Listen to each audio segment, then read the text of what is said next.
নমস্কাৰ, মই কৃষ্ণমণি চুতীয়া। আজি আমাৰ হেকতি বিহু ৰাইজৰ মাজলৈ মুকলি কৰি দিয়া হ'ল আৰু আমাৰ আজি উন্মোচক আছিল আমাৰ অতি শ্ৰদ্ধাৰ অতি মৰমৰ মোৰ মাধুৰ্মা বাইদেউ। কি ক'ব?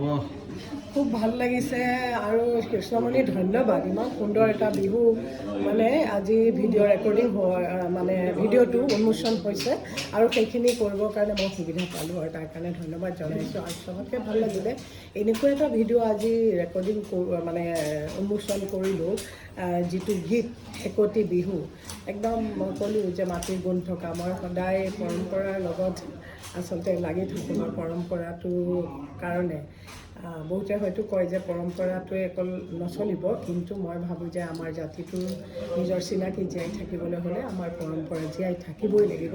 আৰু সেইকাৰণে মোৰ ভাল লাগিছে হেকতি বিহুটো।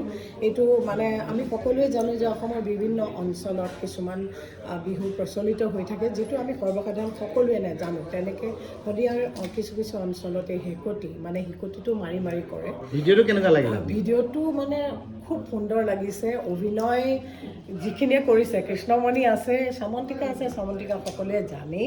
আৰু তাৰ লগত যিসকল আছে, আমাৰ ৰমেন তামুলী আছে। ৰমেন তামুলী বহুত বছৰৰ পৰা পাইছোঁ, এই জোনবাই দিনৰ পৰা পাইছোঁ।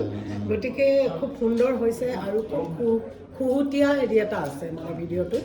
সেইকাৰণে খুব ভাল লাগিছে আৰু মই ভাবোঁ যে অসমৰ ৰাইজে এইটো আদৰি ল'ব। আপোনালোকে কিন্তু চাব, কিয়নো যেতিয়া আপোনালোকে গীতটো শুনিব বা ভিডিঅ'টো চাব, তেতিয়াহ'লে আপোনালোকে এপাক কিন্তু নেনাচি নোৱাৰে, সেইটো মোৰ গেৰাণ্টি।